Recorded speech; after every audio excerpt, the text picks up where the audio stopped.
walang takot sa pagbira. Oh yeah, oh yeah.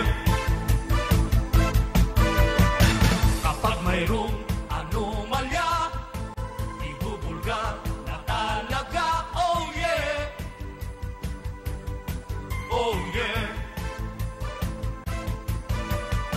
Mga kurap sa gobyerno, ibibisto ng walang preno, maging ikaw man ay politiko. Artista man o kahit sino, pasasabugin ang baho mo. Sa lapid fire, walang sinisino. Percy, lapid fire. Makapal man ang iyong mukha, sa lapid fire di uubra. Oh yeah, oh yeah. Kahit pader ginigiba, basta't mali binabangga. Oh yeah, oh yeah. Mga kurap sa gobyerno, ibibisto ng walang preno, maging ikaw man ay politiko. Artista man o kahit sino, pasasabugin ang baho mo. Sa lapid fire, walang sinisino. Percy, lapid fire. Percy, lapid fire. Percy, lapid fire. Percy, lapid fire. Percy, lapid fire. Percy.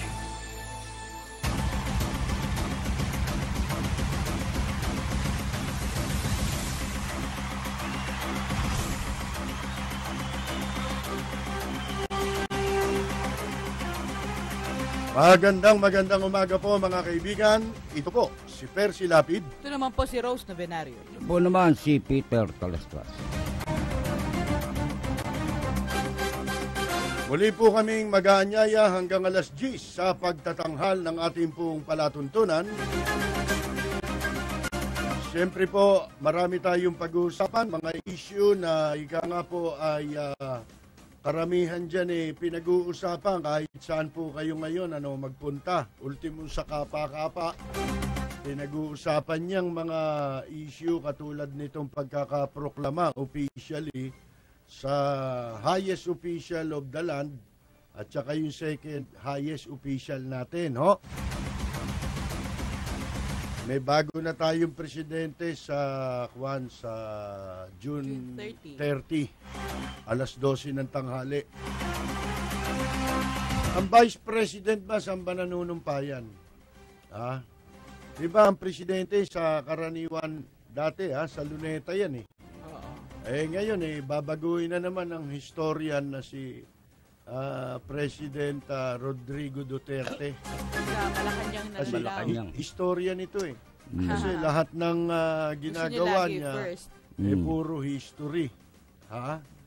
Pero hindi history din po yung hindi siya o hindi dumalo ang isang ipinroklamang Pangulo sa Kongreso. Proclamation. Doon sa proklamasyon. Akalain mo itong pulis na hinuli sa Sampaloc, Manila. Natatanda po ninyo yung si Alyangan. Maraming shabu na nahuli at may mga bahay siya, May 7 million. Mukhang binabaliktad niya ngayon yung istorya ng mga pangyayari. At yung mga MBI ay kakasuhan pa yata. Ewan natin, babasahin natin mamaya yan, pag-usapan natin, pati na rin po sa ikalawang bahagi ng ating pagtatanghal, mga kaibigan, alas 9 hanggang alas 10. Yung tungkol sa barangay election, mismong COMELEC pala, nagsasabi na hindi raw dapat ituloy, i-postpone. Ewan ko kung may batas pa yung COMELEC batas pa ba dyan? Ang kasi, barangay election, depende lang kung may pondong ibibigay ang Kongreso. Alin? dapat doon sa eleksyon na yun. Kaya minsan napopospon yan. Hindi binibigyan ng pondo. Yan ang eleksyon na kung gusto lang ng Kongreso. Kailan ba huling nagkaroon ng election? 2013, ano?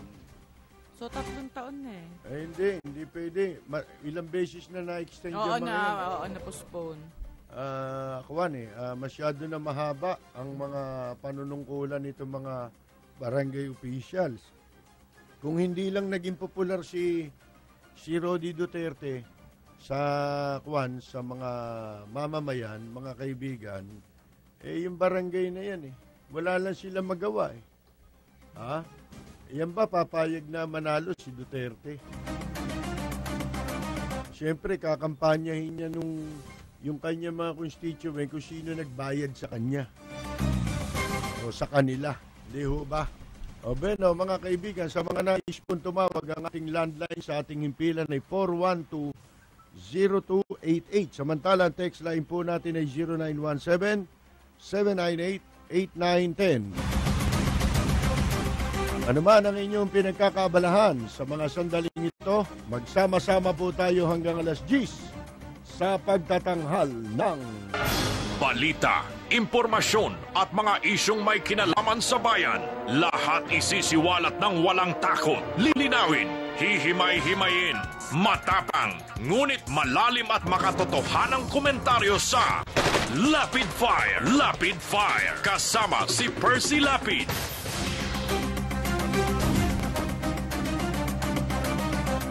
Formal na pong naiproklama mga kaibigan ng susunod na presidente at vice president kahapon pagkatapos ng ng mga bla bla bla bla bla bla ang haba rin May nag-privilege speech pa, no?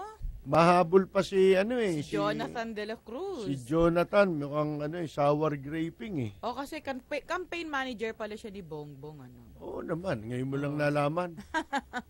Mga kaibigan, nagtataka naman na tayo dito kay Jonathan de la Cruz, hindi naman yun yung venue para isiwalat niya yung sinasabi niyang smart magic. Tinawag niya smart magic daw Kaya pinatigil na siya ni Belmonte. Ang sabi ni Speaker Belmonte, yung mga sasabihin mo, kahit hindi mo nasabihin dyan, pwede nang isama yan doon sa journal. Kaya kung gusto mo ng kopya niya, sigurado makakakuha ka. Official din naman yun Basta lahat ng sasabihin mo, pumapasok naman yun sa journal, di ba? Mga kaibigan, yung sinasabi nga po dayaan, pagkatapos na maiproklama, ang balak pala nitong grupo ni Boy Pilantod, Saicon. Alam mo ba kung ano sa Tagalog yung upuan? Ano sa Tagalog yun? Salumpit. Yun daw ang Tagalog nun, di ba? Yung wheelchair. Ano yun? Salumpo. Yun. Nalumpo na yan Ang galing niya, no? Nung wheelchair niya, high-tech Pero, mga kaibigan, pagdating sa kalokohan, hindi lumpo to Oo. Isipin mo yung, yan palang, sino ba dinala niyang presidente? Binay. Si Binay. Ano tawag nito? Nitong ginagawa nilang nagpapalabas ng tao. Wala naman sinasabing documented yung mga tao na yun na pinagbabasihan. Sabi nga ng COMELEC, okay lahat yan Humihingi pa ng ng witness protection program na mailagay sila ron. Itong mga itong mga inupahan nila na nagtatakip ng muka. Nakatalukbong para mga magnanakaw Ako busit ako sa mga ganyan yung nakatalukbong. Kaya yun lang traffic enforcer, makita mo may takip sa muka. Ano ka ba? Enforcer ka ba o magnanakaw? Yung may mask.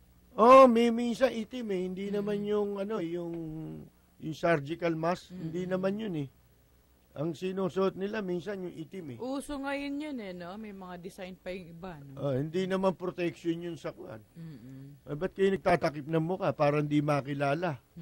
Yung gumagawa ng katarantaduhan. O ngayon ito, naglabas sila ng mga testigo palso. Lahat yan, madaling gawin yan. Kukuha ka ng tao. Ay kami rin, pwede rin namin gawin yan. At pwede rin gawin yan nung iba. Tapos ituturo mo, ito may kasalanan. Alam niyo ho, mga kaibigan, unfair naman yun.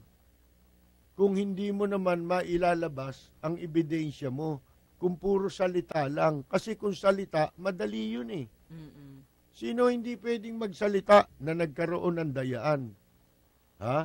Pero, siyempre, kung dayaan, naniniwala naman tayo dyan sa dayaan eh. Wala namang hindi naniniwala dyan siguro. Kaya lang, sa dayaan, kailangan may prueba ka. At ano, yung specific na complaint. Yung nature of complaint. Halimbawa, may disqualification dyan, di ba?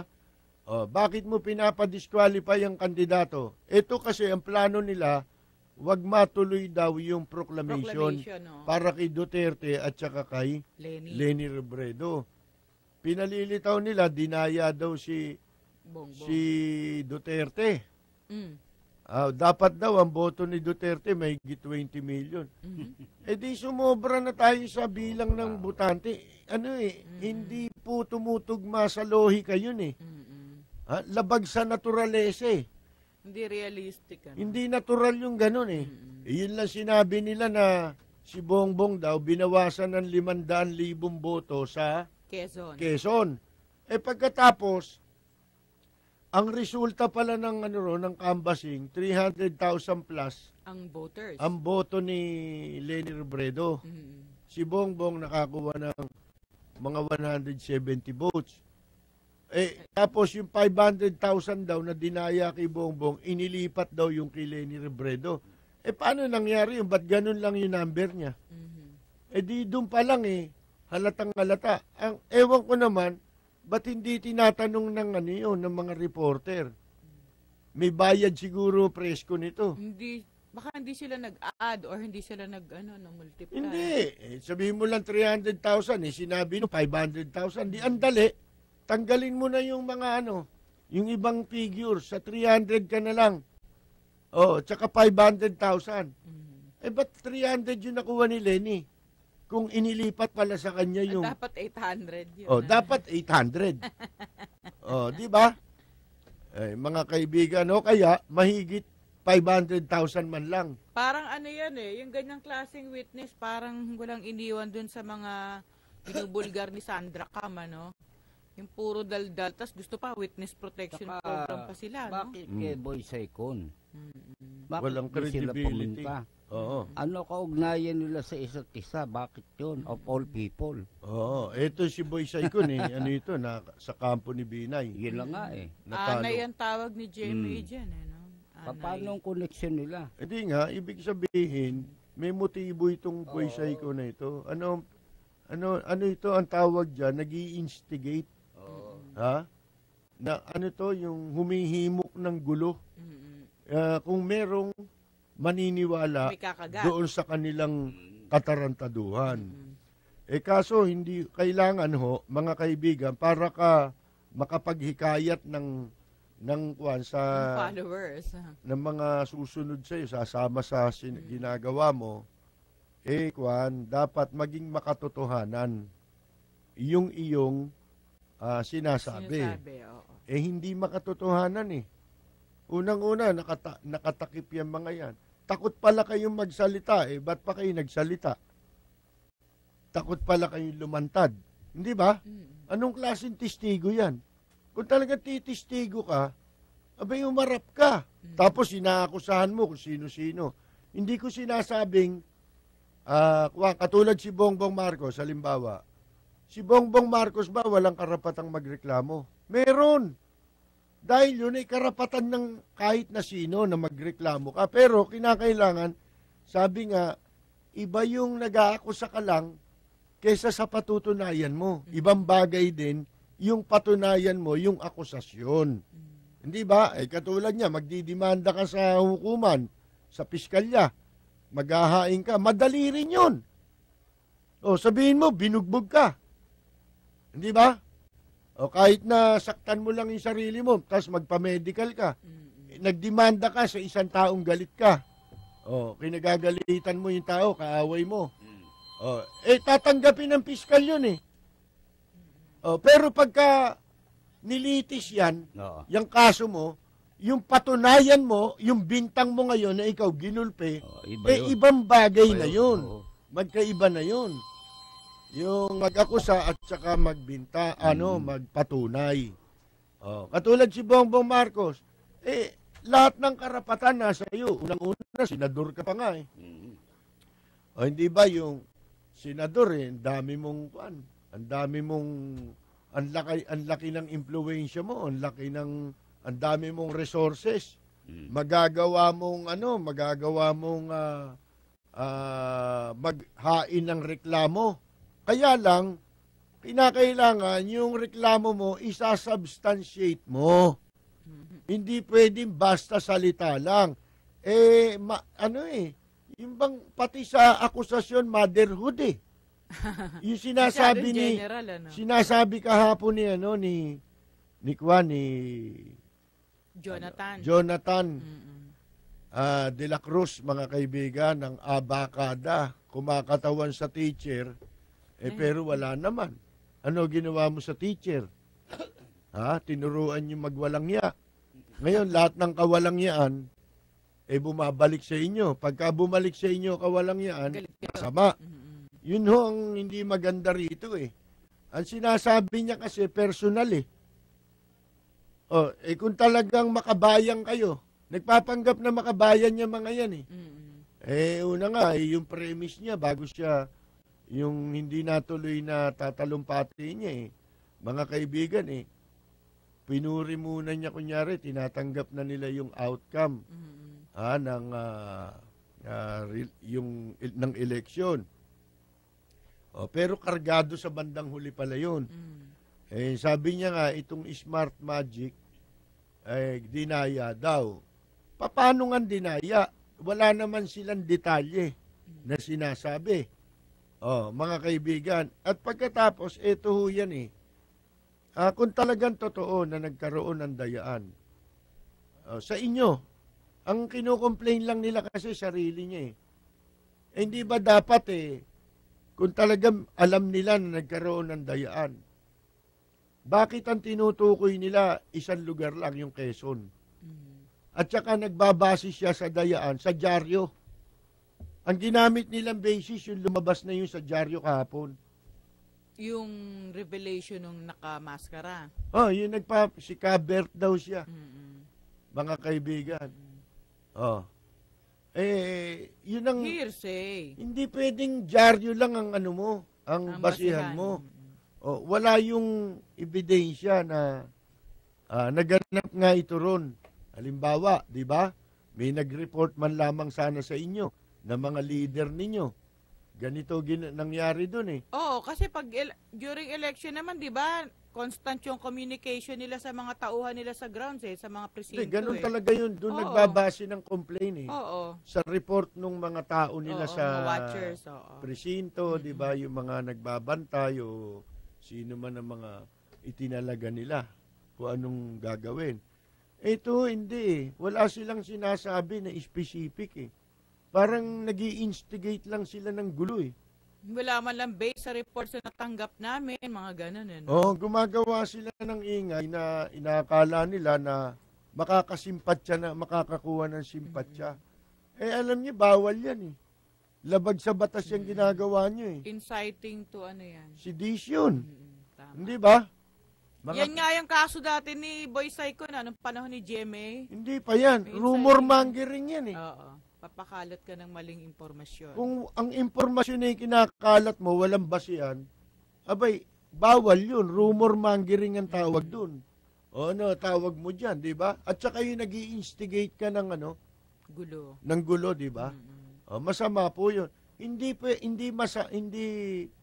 natin sinasabing wala silang karapatang magreklamo. Wala kayong pinapail na reklamo Hindi ba? Puro bunganga Hindi katulad ditong sa Maynila. Ba't yung Maynila hindi nila ma-cite? Paano tatamaan sa Pandaraya, yung kasama nila. Eh, sino ba kasama ni Bongbong sa Maynila? Hindi ba si Erap? Oo. Kaya hindi nila mabanggit yung ano eh. Yung Maynila, hindi nila ma-cite eh. Samantalang ang dami nilang babanggitin sa San Juan. Oh, na periodiko lahat yan. Makati. Sabi niya, kinukundina nila yung vote buying. Ang liwanag. Ang classic example ng vote buying na nangyari sa eleksyon na ito, tatalunin lahat yan. Dalawa, may ebidensya. Sa San Juan, tsaka sa Maynila. Sa Maynila, di ba namigay ng computer tablet? Si Erap mismo, na periodiko, na television pa. At siya nanggaling mismo sa bibig niya na namigay siya. Oh, diba? siya mismo.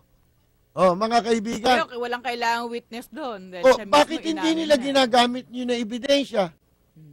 Ito si Jonathan, oh.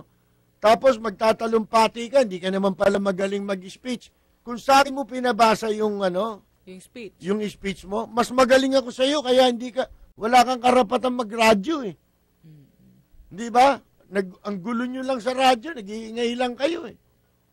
Nag-radyo ba yan? Kayo lang. Hindi, may programa yan once a week eh. Di ba dati doon sa pinanggalingan nating istasyon, akala mo mga matatalino, mga kaibigan. Oh, kung matalino kayo, di sana hindi nangyari yan kay Bongbong, di ba? At hindi nyo naiisip yung ibang posibleng pwedeng naging dahilan kung bakit natalo si Bongbong. And dahilan yan kayo eh. Kayo mga nakapaligid, alam nyo ito, nung ipoproklama kahapon sila, may mga nagrally yata. Pero konti lang eh. No? Hindi nga na periodiko eh. Hindi pinansin. Hindi pinansin. Bakit? Alam mo kung sino ito. Ako naawa na ako dito sa mga loyalists eh. Diyan kay Oliver Lozano. Yung iba, yung mga KBL, yung sila Manong Vic, yung sino yun? Si Atty. Millora, Vicente Millora. Mga huhusay na tao yan eh, dati eh. Mga kaibigan. Kaya lang, medyo, kumbaga nababawasan yung karat nila.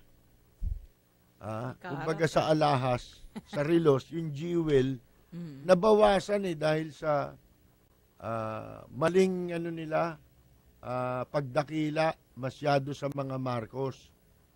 Alam mo kung bakit? Yang silakwan, yung mga loyalists, nagpapakamatay sila hanggang ngayon Pag nakita mo yung mga nagrarally, talagang nung araw pa, nung bumagsak si Marcos, yan na yung mga nagrarally. Matatanda na nga eh. Oo, wala. Dati nga, may ngipin yung iba. Ngayon, wala na. Lagas na. Napanood ko sa TV, kilala ko yung iba eh. Ngayon, naawa na ako sa kanila kasi masyado pagdakila nila sa sobrang pagdakila kay Marcos, pati anak, dinadakila ng walang kabuluhan. Yung ginawa ni Marcos, ina-apply nila na ginawa nito kahit di naman ito ginawa. Ganun kabulag yung kanilang paniniwala. Kung tawagin nga, fanatism. Oo, panatiko na sila. Di ba, naging panatiko na sila, mga kaibigan. Naawa ko sa kanila, alam mo kung bakit. Wala silang kamuwang-muwang, katulad yan sila Oliver Lozano, sila Vic Millora. Hindi nyo ba nararamdaman na tahasan kung bastusin kayo ni Bongbong? Hindi nga kayo kinikilala yung partido ninyo, masyado ninyong iginigiit yung KBL eh. Pinagpipilitan nyo hanggang ngayon yung Kidlat, Bagyo, Lindol, KBL. Ano yung pangkalamidad? Oo. Mga kaibigan, lagi silang binubutatan ni Bongbong. Hindi ba natandaan yung nakaraan? Hindi daw si Bongbong tumakbong senador, hindi siya KBL. NP. Ayaw niya. Di ba? Hindi niya nire-recognize yung KBL. Ito naman mga ito, sa sobrang hanggang ngayon, pagdakila nila kay Marcos, hindi ko alam kung nagkakapera sila sa ganyan. Palagi ko naman, hindi naman din masyado. Meron man konti. Di ba? Kasi kilala rin natin yung mga iba riyan. Kilala ko rin yung nanay ni Bongbong, di ba? At nakaharap ko na rin yung misa si Bongbong. Ako magsasabi sa inyo, walang kwentang tao si Bongbong. Ipinahiya niya nga yung kay BL eh. Pagkatas ganyan kayo, hanggang ngayon, Papakamatay, ano? malapit na kayong ilibing eh. Nagpapakamatay pa kayo sa kararali. Baka mauna pa kayo ilibing kay Marcos. Yun na nga eh. Mga kaibigan, tigilan nyo na yung kalukuhan na yan. Ha? Ngayon, kung si Bongbong Marcos gusto ninyo, hindi dahil dapat sa tatay niya. Dapat doon sa kanyang kakayahan. Hindi ba? Kaya nga sinasabi natin, tuwing mag-i-eleksyon, ibatay natin ang pagboto natin sa tinatawag na track record ng isang tao. Doon tayo babagsak lahat eh. Kahit paikot-ikutin mo yan eh. Wala sa partido yan. Nasa tao yan na dapat mong iboto. Hindi ba? Mga kaibigan, iboboto mo ba yung halimbawa, naisip ba ni Jonathan de la Cruz yun na kaya hindi nanalo si Bongbong, malaking boto na wala sa kanya? Dahil kay Erap. Maraming ayaw kay Erap eh. Talo nga sa Maynila yan eh. Hindi naman nanalo si Erap eh. Kaya nga may protesta sa kanya ngayon eh. Sino ba nagsabing nanalo yan? Mga inendorso naman yan, di rin nanalo eh, no? Yun ang katunayan. Wala na asim. Isipin mo, di sana man lang eh, naipanalo niya si Grace mo sa Maynila. Talo eh. Talo. Si Isko Moreno na lang. Talo. Taga Maynila yan. Natalo mismo sa Maynila. At ang masakit, hindi pa yon. Natalo sa Tondo. Tignanin mo. Sa mismong home district. Yung pinagmamalaki niya. Na taga-Tondo siya. Doon minumura na siya, mga kaibigan. At Hindi saka, siya nanalo ron. di ba may last ditch effort pa sila na nag-commercial pa sila, no? May political ads pa silang dalawa ni Erap, ano? Panloloko. Oo. Mga kaibigan, di ba? Laking gastos. Gaano kalaking boto na wala ron kay Bongbong Marcos sa Maynila dahil sa pagkaka-endorso sa kanya ni Erap. Di ba? At saka, ito tinan mo, si Erap nga hindi nanalo eh. Di ba, ilan yung sinasabing nilamang niya raw? 2 plus? Mahigit 2,000. 204, ganun. Ganun karami, galit kay Bongbong. Yung nakuwang boto ni Mayor Lim. Kahit ipalagay mo kunyaring totoo yun. Ang daming galit kay Erap. Hindi rin iboboto nun yung yung kandidato nila. Siguro kung hindi si Erap ang may dala kay Bongbong, pero si Bongbong nanalo sa Maynila yan eh. Nanalo yan sa Maynila. Kasi senador naman, 12 yan eh. Dami niyan. Mga kaibigan, ibig ko sabihin, hindi lang yun. Sana nadagdagan ng boto niya. Sa iba pang lugar. Hindi ba? Katulad sino pa ba yung mga dala niya? Si Colmenares, talo eh.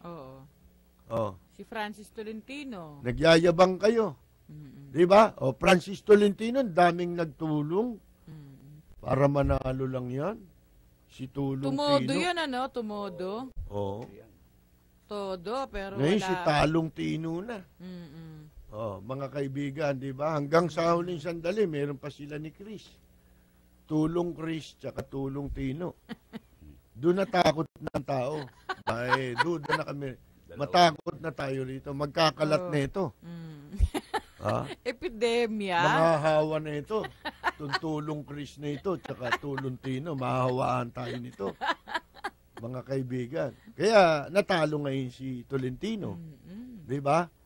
At buti naman. Hindi ka nagtagumpay, damuho ka. Sino pa? Mga dinala ni Erap. Si Sir Osmeña dinala rin ni Erap. Hindi, masaklap yung si Kwan si Isko Moreno. Oo, yun ang pinakamalaki sampal. Di ba? Mga kaibigan, taga Maynila natalo sa Maynila. Taga Tondo natalo sa Tondo. Isipin mo. Hindi ba? Ba't nagkaganon si Isko? Nung mapasama kay Erap. Malas, no? Hindi malas. Trader kasi. lumakas ang loob sa paggawa ng kawalang hiyaan. O, maloloko mo ba yung mga tao na hindi ka walang hiya? Eh, walang hiya ka kasi. Di ba?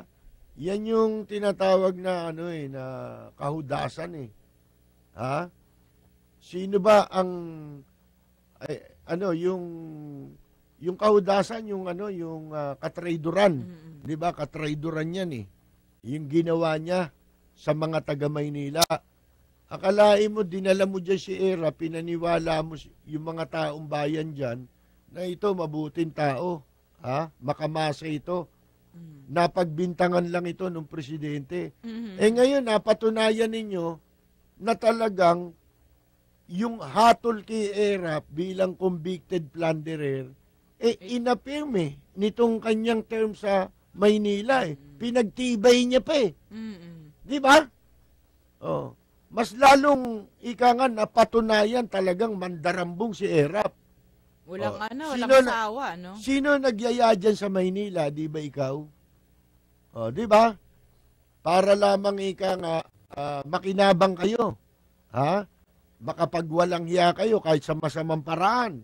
Pinahirapan ninyo mga mahihirap. Diyan kayo nakikinabang, yung mga nagpapatulo ng dugo. Ha? Hindi na pawis. Mga nagsa-sidecar, mga dugo na vendors. Dyan. Akalain mo yan ang kinakatay ninyo. Motorista, no? Mga kaibigan, ginawa ninyong crime capital of the Philippines yung Maynila. Mga kaibigan, hindi nakita yun ni Bongbong Marcos ng kampo ni Bongbong Marcos na meron pang ibang mga kadahilanan. Bakit ang nagtaas ng kamay mo? Kung wala kayong binabalak na masama, kaya pinatakbo nila si Bongbong Marcos at si Bongbong Marcos nakipag-alyansa sa kanila, alam ko na agenda niyan eh. Ang motibo niya siguro, ang plano nila, pag nanalo ko presidente, total, si Juan Ponce Enrile, sanay sa kudeta ito. Marami itong tauhan na nagkukudeta. Ito si Erap, ganun din. Noong nakaupo si Gloria, gusto niya rin bumalik. Marami din itong ginawang katarantaduhan, hindi nga lang nagtagumpay. Kasama ko ngayon ang dalawang ito. Ultimong tatay ko nga, pinabagsak nito eh. Di ba? Ba't magkakasama kayo? Ibig sabihin, kung nakalusot si Bongbong Marcos, ang kasunod kudeta. Kung hindi man kudeta, impeachment. Yan ang kasunod eh. Guguluhin ka niyan eh. Sino nagpagulo sa gobyerno ni Pinoy? Hindi ba yan si Erap din? Yung mga pangkat na yan? Meron ba sinabing matino yan sa gobyerno ni Noynoy? Tsaka yung di ba yung BBL na tawag dito na susi dun sa kapayapaan sa Mindanao, hinarang ni Bongbong sa ni Enrile. Hindi pa yun. Marami silang aktibidad na kunyari, mga kaibigan, wala silang kinalaman. Pero sila mga nasa likod nun. Hindi ba? Kaya mabuti, blessing in disguise. Talo siya. Natalo. Kasi masama rin ang binabalak niyan eh. Ako hindi ko naniniwalang yan eh, mag-iintay na maging presidente. Bakit ba kumakandidato yan? Siyempre, ambisyon niya yun. Bakit? Siyempre, ikakatwiran niyan. Gusto niyang ibangon yung nasirang pangalan ng kanyang pamilya. Yun lang ang paraan para makabawi sila. Di ba? Makaganti. Matigil na yung mga pag-uusig sa kanila. Kapag ikaw na pinakamataas na presidente, sa palagay nila, baka hindi lang martial law ibagsak niyang mga yan. Di ba? Kaya ako naniniwala ako, divine intervention, yung pagkakapanalo rin ni Leni Robredo eh. Kita mo si Leni, may sinabi bang masama kay Duterte? No, wala. Wala naman kahit na medyo masakit yung mga pananalita ni Duterte labang kay Leni Robredo. Di ba? Wala siya sa... nung una, sinabi niya, bibigyan niya ng trabaho si Leni Robredo. Yung nanalo na. Nung nanalo na, iba na sinasabi niya. Sabi niya, hindi, unahin ko muna itong kwan. Hindi sumagi sa isip ko na bigyan siya ng... Hindi ko naisip yan eh. Mga kaibigan. Pero ito, makikita mo, very humble, pati yung... Ewan ko nga lang, siyempre, ang nagkakalat lang na may galit sila dyan, wala naman silang basihan para magalit sila kila yun. Ba't may atraso ba yan? Wala namang ginawa. Wala namang ginawa yung masama. Wala namang inatraso. Ni wala namang akusasyon na nagnakaw yan. Di ba? Galit sila dun sa nag-endorso kay Pinoy. Galit na rin sila kay Lenny. Ang babaw, ano? Yun na nga.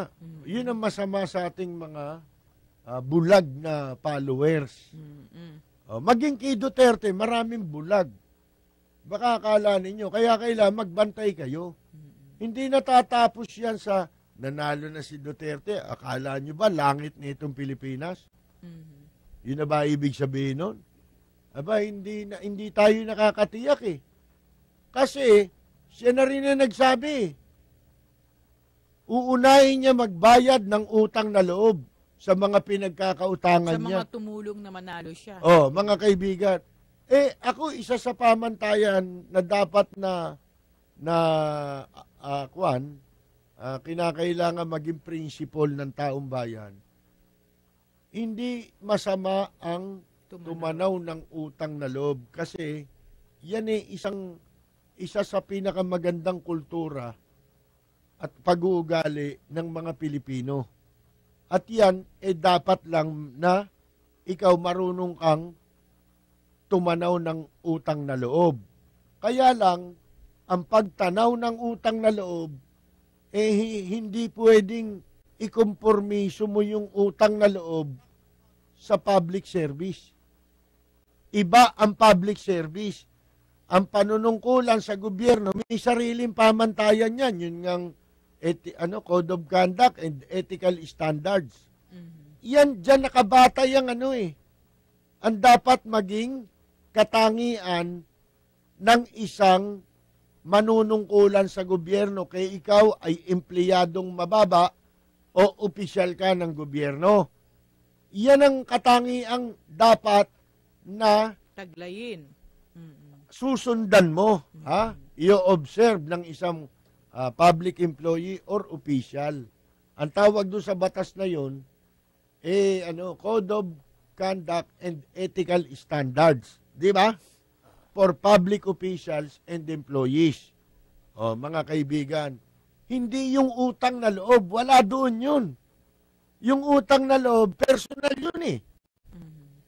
Kapag ikaw pumasok sa gobyerno, ihihiwalay mo na ang personal at saka ang trabaho mo, tungkulin mo sa taong bayan.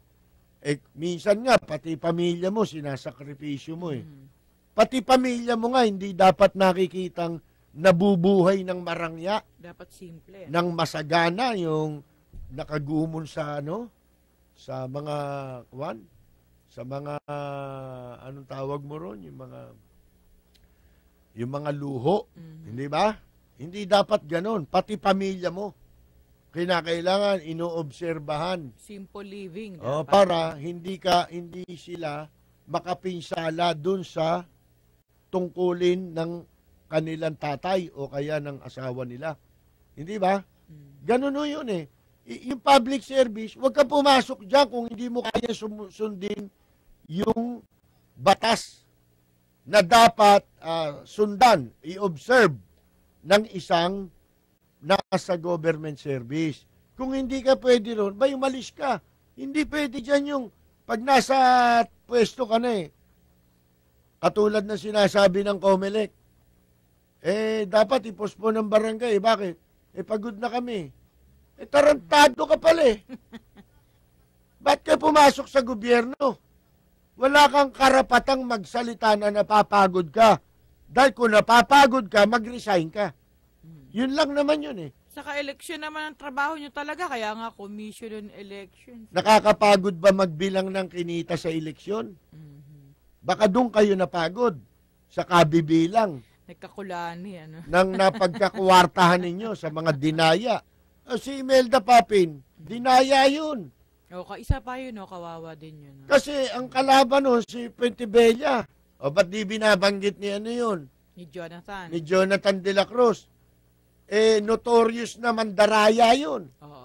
Operator talaga yun, ano? Nung nakaraang eleksyon, dinaya din nila si Aga Mulak. Ganon din eh. The same pattern eh. Ha? Ano na eh. Milya-milya na layo. Nung mapikit yung mata, nung panahon ni Aga, namatay ang kuryente. Nung nagka-kuryente. Nung bumalik yung kuryente, ang laki na ng lamang sa kanya, talo na si Aga. Parang erap din, ha? Ganon din ang nangyari dito kay Imelda Papin. Dito naman, natulog daw siya. Lamang na siya, nasa dyaryo na eh. Ang laki na ng lamang niya eh. Oh, yan dapat imbestigahan. Yan mga yan. Kasi dyan, pwede nilang malaman kung dinaya si Bongbong eh. Kasi magkakasama sa balota yan eh. Di ba? Dapat i-encourage nila itong mga nag-file ng protesta. Hindi ba? Tignan nila dyan para malaman nila kung dyan dinaya sila. Hindi sila gagasto. Sabi nga ni Makalintal, ano sabi ni Makalintal? Sayang lang nga niya kung magpapahil si Bongbong ng protesta. Kasi, matagal yan eh. Karaniwang nangyayari dyan, national office kasi yan. National yung posisyon. So, nationwide yung eleksyon. Yun nga sinasabi natin, saan mo i-identify na dinaya ka? Ito yung nilalabas nila, Quezon. Yung sinasabi naman ng testigo palso ninyo hindi proportionate dun sa resulta ng canvassing Sabi niya, dinaya ng 500,000. Saan napunta yung 500? Ang nakuha ang boto ni Leni Robredo, mahigit 300,000. Si Bongbong mahigit 100,000. Sabi nila, inilipat daw yung 500,000 na boto ni Bongbong kay Leni. Ba't 300 lang ang bilang ni Leni? Ang laking katarantaduhan Sa umpisa pa lang hindi na pinag-isipan yung sinasabi. Kung ano na lang ang lumabas sa sa bibig nila At ang nakapagtataka, lumalabas sa dyaryo, hindi tinatanong. Ba't gano'n? Wala naman yung 500 dito. Ito yung resulta ng canvassing di sana nagtugma ron, di ba? Hindi, mga kaibigan Ngayon, dapat encourage nila yung mga protesta na merong basihan. Doon lang pwede nilang malaman ma-identify kasi sa pagkakaintindi ko sa dayaan nangyari na rin ito sa ibang panahon Halimbawa, nagpa-recount ka. Hindi naman nangangahulugang dapat mong patunayan na ikaw ang nanalo Ang patutunayan mo, nagkaroon ng dayaan Dinaya ka Di ba? Hindi yung nanalo ka Pagka nakita na, halimbawa, dito sa presintong pinabilang ninyo, pina-recount, sa canvassing, ang boto mo 10. Yung kalaban mo 150. Pagdating doon sa bilangan, baliktad pala, ikaw pala yung 150, yung kalaban mo pala 10. Nangyari na yan. Mga kaibigan, nangyayari yan talaga, ganon. Yung teacher ang yung teacher dati, yung mano-mano pa yung botohan Ganon, hindi ba? Doon magkakaalaman tayo. Dito naman, dahil computerized tayo, malalaman mo ngayon dito kung yung resulta nung sa makina at saka yung nakasulat sa Certificate of Canvass, mga kaibigan, kung tumutugma. Ngayon, pag hindi tumugma yun, nagkaroon ng katarantaduan. Kasi nga, makina tayo ngayon. Yung sinasabi nila, ridiculous 500,000, inahit daw yung boto ng 500,000 ni Bongbong, pagkatapos nilipat kay Leni. Saan yun? Paano nangyari yun? Halimbawa naman, ganito. 500,000 si Bongbong. Yung kinuha. Saan ang galing yung, yung, pag kinuwenta mo yung boto ni Lenny tsaka ni Bongbong, mahigit 500,000 lalabas. Di ibig sabihin, sumobra naman yung boto. Kasi mahigit 500,000 yung pagka pinagsama mo. 170 plus si Bongbong 380 plus yata si Lenny Robredo. Basta ganun, pag pinagsama mo, sobra naman sa 500,000. Ganun ba yun? Ang sabi kasi nilipat yung 500,000 votes ni Bongbong sa Quezon. Inilipat dito kay Robredo.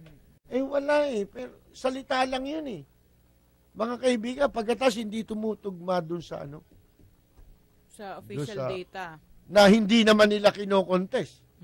Yung resultang yun. Sana kinontest nila yun. Saka dapat may kopya man lang ng kahit na anong dokumento, just to prove yung sinasabi nila. Kahit hindi sa verbal, bawa yung verbal, nagkamali, hindi pa. Bago lumabas yan, dapat yung may mga leader sila ron na nag-execute ng affidavit. Pagkatapos, tutugma dito sa sinasabi nito. Nitong lumabas ngayon na wala Saan tayo huhugot ng basihan? Saan tayo pupulot ng pagbabasihan?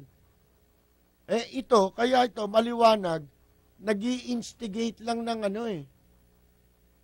para yung eleksyon, hindi paniwalaan ng tao yung pagkaka-elect kay Duterte. Sino nasa likod niya? Di si Binay.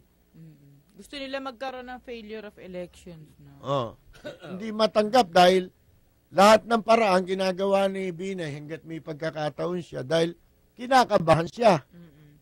Dahil dun sa nakaambang pag-aresto sa kanya. Kukulong. Hanggang kailan na lang ba June 30. Kasabay ng panunumpa ng bagong presidente at saka ng bagong vice-presidente, wala na siya. Natatapos na rin ang termino ni Binay kasabay ng pagtatapos ng kanyang immunity. Sa ilalim ng batas. Ang ibig sabihin, pwede ka nang idemanda. Yung mga kasama niya, nakademanda na. Inaantay na lang po mag-expire yung kanyang immunity sa June 30 ng tanghali. Para masampahan na rin siya doon sa kaso na meron na siyang mga kasamang nasampahan na una. Mga kaibigan, papa-aresto siya.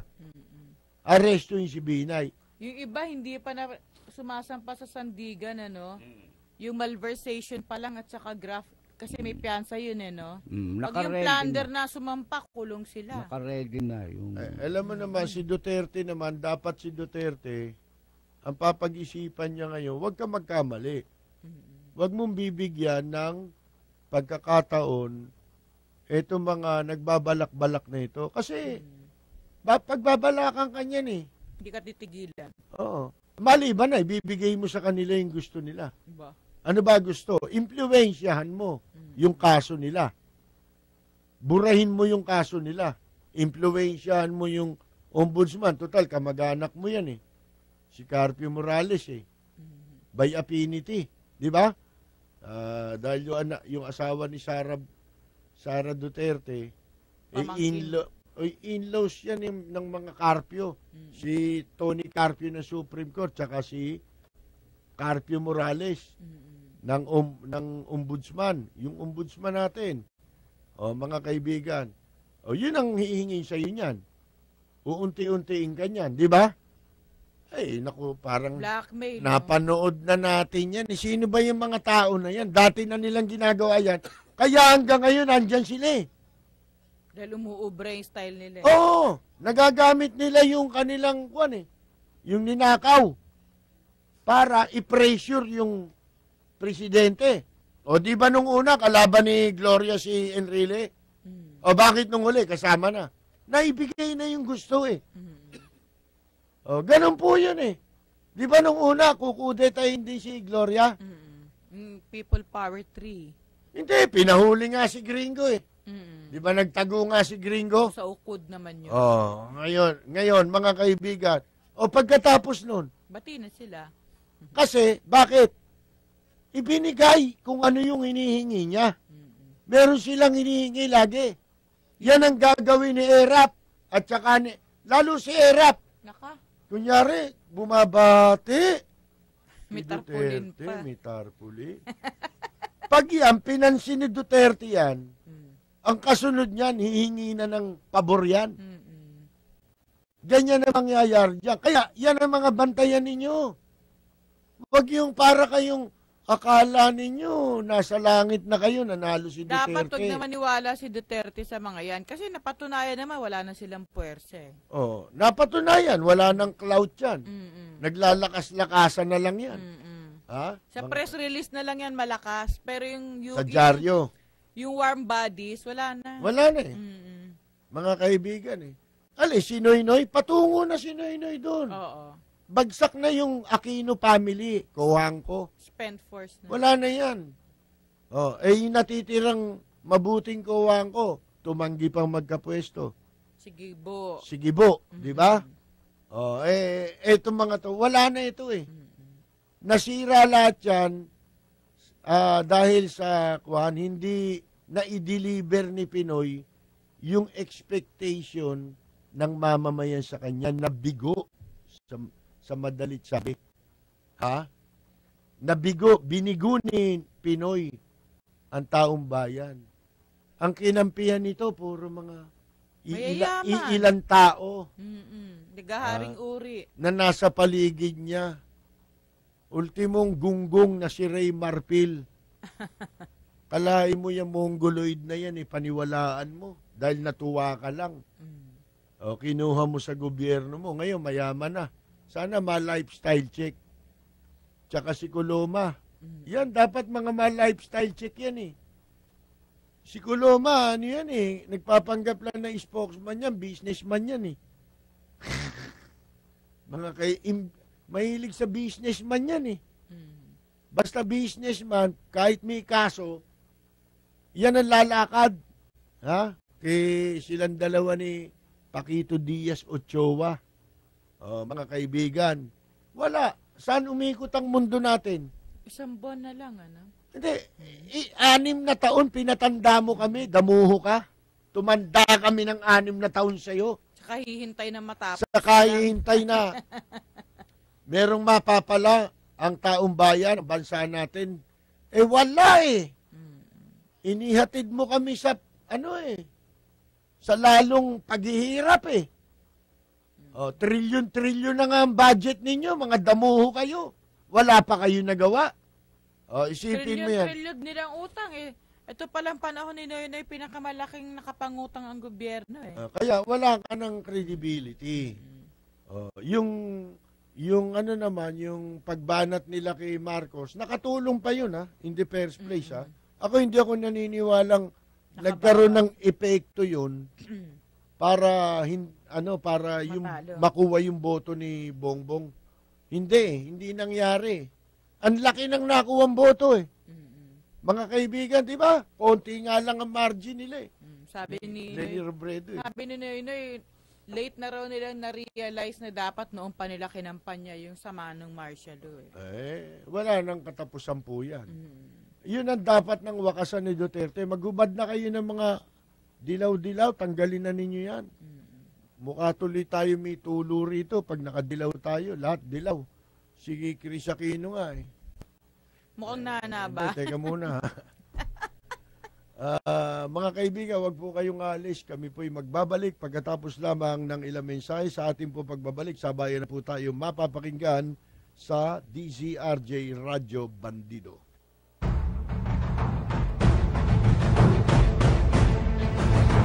Mga pangunahing balita at impormasyon na dapat ninyong malaman, mga kabulukan, pasisingawin at isisiwalat sa Lapid Fire.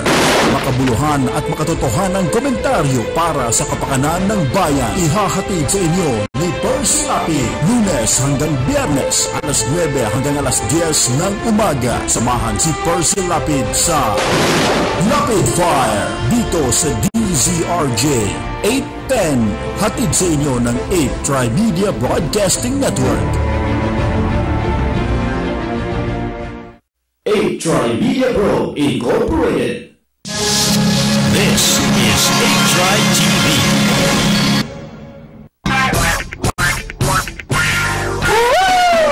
Samot-saring usapin at issue sa araw-araw nating pangkabuhayan ang ihahatid sa inyo sa programang Shalala with Friends. Kasama ang nag-iisang Shalala. Lunes hanggang Biyernes, alas 10 ng umaga. Hatid sa inyo ng A-Tri Media Broadcasting Network. Ang himpilan ng bawat Pilipino.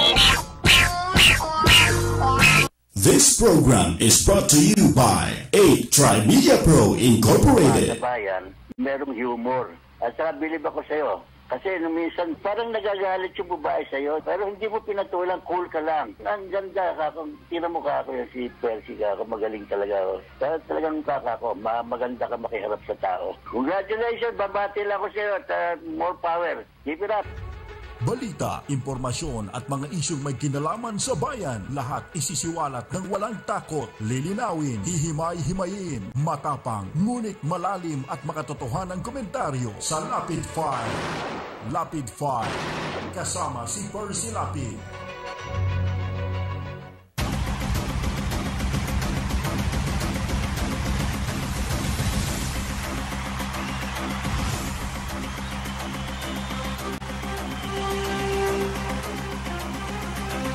Magandang umaga pong muli mga kaibigan. Ito po si Percy Lapid. Ito naman po si Rose Novenari. Ito po naman si Peter Calasta. Tayo po ay sabayan ang napapanood sa A-Tri TV, ang radyo sa telebisyon sa pamamagitan po ng Cable Link TV Channel 7 at sabayang napapakinggan sa radyo DZRJ 8 sa inyong mga talapihitan. Kanina pa ho tayo doon sa unang yugto ng ating programa.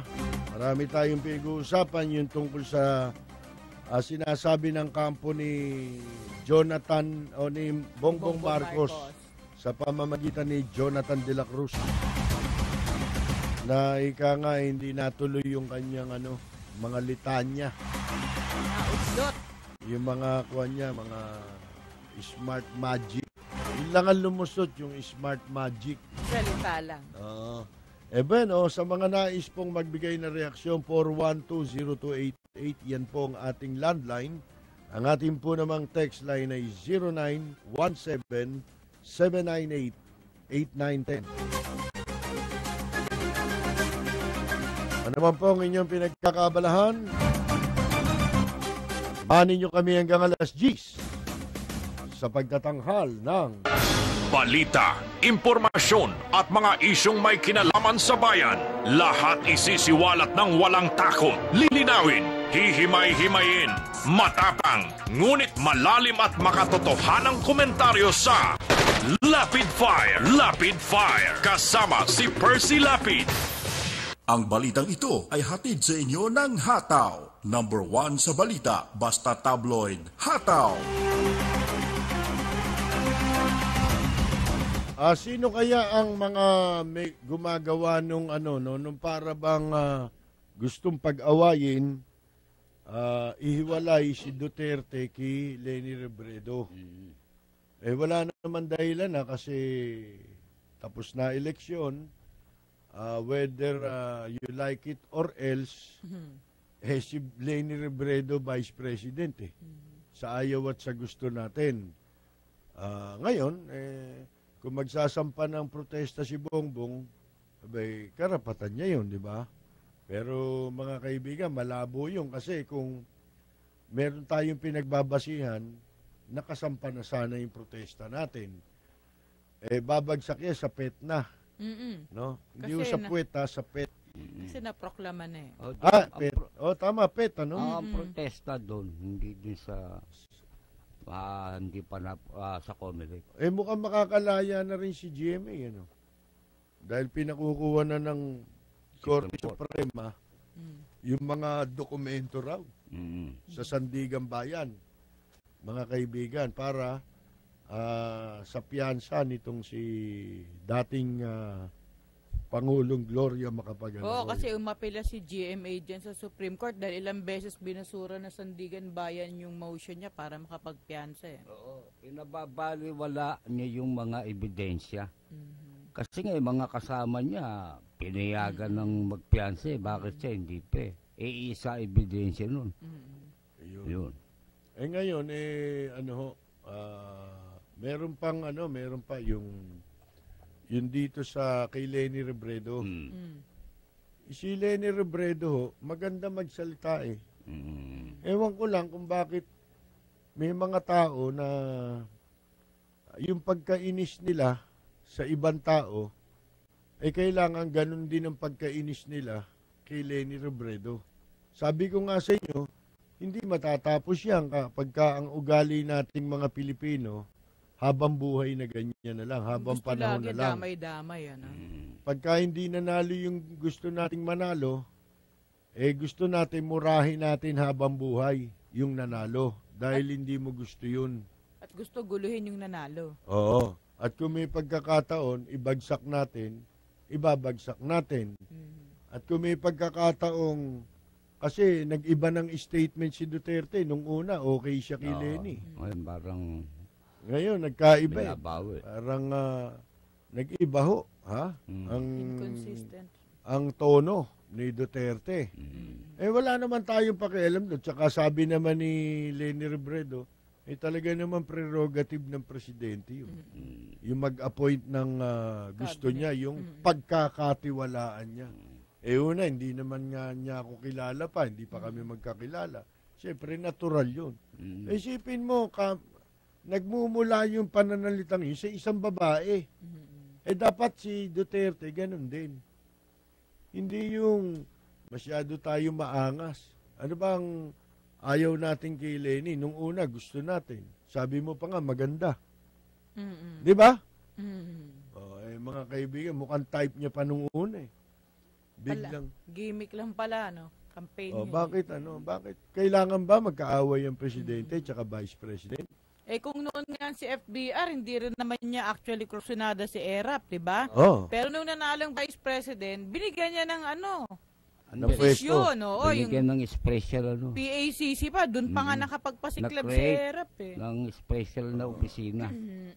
Binigyan niya ang talagang layunin niya ron, bigyan ng lubid. Para magbigti. Yung PACC. Nagkamali siya eh. Lahat naman sila ganun. Kasi nga, ang malaking pagkakamali ni Ramos noon, akala niya makakasama yun. Kay ERAP. Hindi niya alam, makakabuti yun. Nakatulong eh. Dahil kasi, kay Lacson. Dahil nagkaroon ng pagkakataong magkasalapi eh. Di ba? Nang malaki, galing sa hold up. Malay ba niyang maisip ni ERAP robbery, di ba? Hindi niya alam na maiisip ni ERAP yun, no? Nakalimutan niyang kriminal pala ito. Di ba? Ano ko ni ERAP, nilagay naman niya si Gloria sa DSWD. Panahon ni Gloria, nilagay niya si Ginggona sa Foreign Affairs. Hindi, ibig ko sabihin, iba yung kay Ramos. Iba mag-isip si Ramos eh. Iba naman yung kay Gloria. Yung kay Gloria naman, talagang gusto niyang bigyan ng pwesto. Hindi, tsaka wala ka naman mapapala doon. Ano ba makukuha mo sa DSWD? Hindi ka naman si Dinky Magnanakaw Suliman. Wala namang 4-piece pa na. Wala pang CCT. Yung tatay ni Gloria, si Kong Dadong, hindi rin binigyan ng pwesto ni Garcia yan. No. Kaya 4 na taon walang trabaho kundi kumampanya. Si Fernando Lopez, wala rin. Diosdado Macapagal. Panahon ni Marcos, wala rin yun. Tumakbo pa nga yun di ba? Natalo. Hindi, tumakbo, nagtago. Sumibat. Ngayon, hindi naman talaga obligasyon ng presidente na bigyan. At hindi rin naman dapat umasa ang vice president na bigyan siya. Kasi, ano ba vice president? Wala naman trabaho yan Ano ba trabaho niya? Puro yan, yung mga seremonya. Ano tawag mo ron? Yung mga social lang. Halimbawa, wala yung presidente na imbitahang gumupit ng ribbon, mga kaibigan, ikaw na ipapadala dahil wala namang kwenta yan, pakigupit mo nga yung ribbon doon. Ganun na lang kakatawang ka sa presidente. Pero wala ka namang ibang trabaho May ano ba mandate niyan sa Constitution? Ha? Ang mandate lang yan ang papalit. Sakaling Kung may hindi- masamang mangyari doon sa yan. presidente. Yan lang naman na nakalagay doon. Standby. Spare Hindi ka time. mukha sa Amerika, pag boto mo sa presidente, kasamang ibinoboto yung katikit niya, yun. Meron talagang posisyon niya sa gobyerno. Mga kaibigan, yun nga po, no? Merong mga gumagawa sigurado niyan ng issue labang kay Leni Robredo. May kumakagat sa tenga ni Duterte. Sigurado yan Ba't masama kung makipagkasundo ka kay Leni Robredo? Hindi ba mas masagawa yung inaaway mo yung vice president mo? Tsaka sabi niya nung una pa lang, di ba, reconciliation, unity. Kung ako naman kay Leni Robredo, bari mo na yung dilaw. Hindi nga nakadilaw kahapon Magmumukha kang may tulo niyan Parang nana, no? Para kang si Chris Aquino Di ba? Ginagaya si Cory. Di ba? Hindi mo napapansin. Pero mga kaibigan, ang kabutihan kay Leni, baliwala yung mga mga pumipintas sa kanya kasi wala namang issue pa. Wala pa hanggang ngayon. Wala pang masamang tinapay labang kay Leni Robredo. Wala pa namang ginagawang masama yan.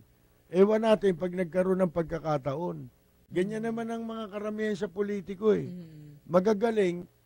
Pag wala pa. Yung iba nga, linti kong bumanat Magnanakawan niya yan, si Marcos. Napaka magnanakaw niyan si Marcos. Nabigyan ng pwesto. Sa ibang pagkakataon. Yun, nagnakaw din. Si Binay, example na yan. Di ba? Ano pa bang lalayo ka pa ba? Yan ang pinaka-klasikong example. Lintik libagin dati, isipin mo. Ang kapal ng libag niya sa kwelyo. Nag-iisang barong. Ngayon, yung panahon ni Marcos yun, yung sinasabi nating nanlilimahid pa si Binay. Ngayon, nung araw na yun, panahon ni Marcos, sigaw kayo ng sigaw, magnanakaw si Marcos. Masamang tao si Marcos. Si Enrile nga, binagsak pa yan bandang huli. Paano nyo naatim na magsisisigaw kayo ng Bongbong Marcos? Paano nila naatim yun? Ang kasama si Enrile. Tinaas ni Enrile kamay. Akalain mo ikaw si Bongbong, matino ba isip mo? Hindi kaya yung tatay mo nasa libingan, gusto kang tadyakan. Ako, alam ko si Marcos, hindi naman ganun yung mapaghiganti. Hindi mapaghiganti si Marcos. Kaya lang, bilang respeto sa memorya ng tatay mo. Hindi ba isang malaking paglapastangan yung ginawa ni Bongbong sa tatay niya? Magpataas ka ng kamay, sana paa ipinataas mo. Di ba? Kay Enrile, tsaka dyan kay Erap. Pinagbibintangan na nga kayong magnanakaw, kasama mo, convicted plunderer. Saka hindi ko rin maintindihan kung ano ba yung merong yung Enrile at Erap na masyado ka naman bilib para magpa-endorso ka. Ibig sabihin lang, sa simulat sa poll, may pinaplano sila. Di ba? Kasi mga may kaso yung kasama niya May kaso si Enrile sa PIDAP. Nakakulong yung anak ni Erap, di ba? Sa PIDAP. May kaso pa yung isa, yung JV. Yung JV, siyempre gusto nila, ang talagang purpose niya na mga kaibigan, mabuti hindi nagtagumpay, magpasalamat kayo. Bakit Kasi kung nagtagumpay, si Bongbong Marcos, parang ang plano nila pabagsakin kung sino yung mananalong presidente kapag hindi nila nakuha yung gusto nilang kunin. Di ba? Mga kaibigan, bali ba kung yung tatay nga ni Bongbong pinabagsak ni Enrile. Sino hindi anak? pa? Hindi. Hindi anak, sasabwatin nila yun. Laban sa mananalong presidente. Ibig sabihin, para silang lahat maabsuelto sa kaso. Yan din ang paraan na gagawin nila kung paano nila mapapaikot, makakarating sila kay Duterte pagkatapos, pag naareglo na nila yan, hihingi na sila ng konsesyon. Ano konsesyon? Yan, yung mga gusto nilang makuhang pabor. Kaya ako, nagpapasalamat ako, hindi nanalo yan si Bongbong eh. Nagliliyap na mga komentaryo, maaanghang na mga batikos. Ito ang Lapid Fire ni Percy Lapid. Lapid Fire.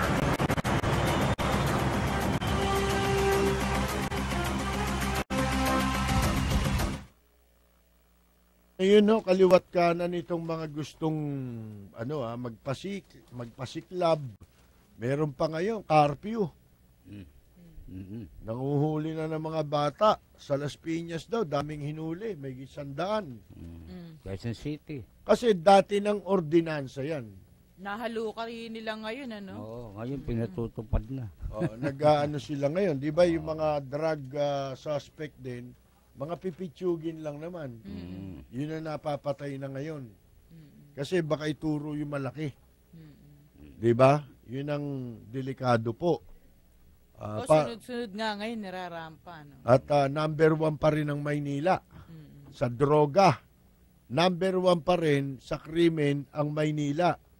Katunayan, sukdulan eh.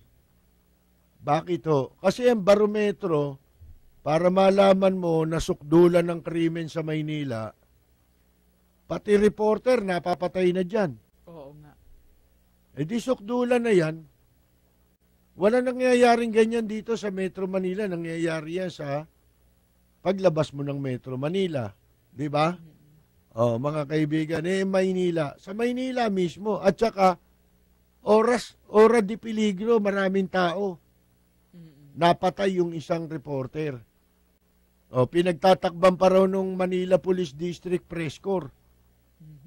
Kaya, downplayed yung mga balita eh. Sinusuppress. Sipin mo, journalist yung namatay. Pagkatapos, ang pumipigil na maibalita ito, mailabas ang tamang pagbabalita, mga sila rin. Yung mga kasamahan niya. Ewan ko kung hindi sila kasabwat sa pagpapatay dyan. Naku po. Hindi, bakit? Ba't nila ginagawa yon? Yan ang hirap po kasi pati ang media naka-payroll. Nakapayola sila doon sa pulis. Kaya yung pulis hindi nila mabanatan. Alay, kung sa iba nangyari, baka nagrarally pa ngayon sila. Oo. Di ba? May parally-rally pa kunyari yan. Bakit ngayon? Yung isa nagpo-post lang sa Facebook. Pinagsabihan nila ng press corps ng MPD. Pinagbawalan nilang i-post yung mga sinasabi niya laban sa mga nasa likod o kaya yung mga otoridad na walang ginagawa. Madali namang mahuli yan kung gugustuhin eh. Pero pinagtatakban nila, yung pala nakapayola sila doon, kinana. Di ibig sabihin, pati sa droga, kumikita kayo. Dahil di naman... Saan ba kinukuha ni Nana yung pera na yan? Illegal. Lahat yan sa droga eh. Ang pinakamalaking source na pinagkukunan ni General Rolando Nana ng pabaon, droga. Ang liwanag niya, tinuro siya ni Duterte mismo eh. Hindi nga siya pinangalanan, pero Maynila. Ang sinabi yan, general sa Maynila. May general. Ilan ba general dyan? Isa lang ang general ng pulis dyan. Si Rolando Nana. Lahat ng kasi ng malalaking drug bust, mga kaibigan, nahuli, nasamsam na Cebu. Saan nangyari? Sa Maynila. Kundi man sa Maynila, ang droga nanggaling din sa Maynila. Ang katunayan, may sariling laboratorio. Pati yung mga Chinese drug lords, dyan din nakatira, no? Diyan nakabase lahat. Kaya sinabi nga ng PNP na yan ang sentro ngayon ng drug trade, yung Maynila. Kalakaran, ha? At sinabi din niya ng kamakailan ng NBI yata o PIDEA. NCRPO. O, basta may nagsabi rin na tinatawag nila yung pansin ng MPD. Ano ba yan? Di ba? Bakit dyan nahuhuli yung mga malalaking droga? Mga kaibigan. Saka kahit saan, no? Kahit sa kalye, naglipa na yung mga drug addict, ano? Ang katunayan, mismo mga polis, nahuli nga dyan eh.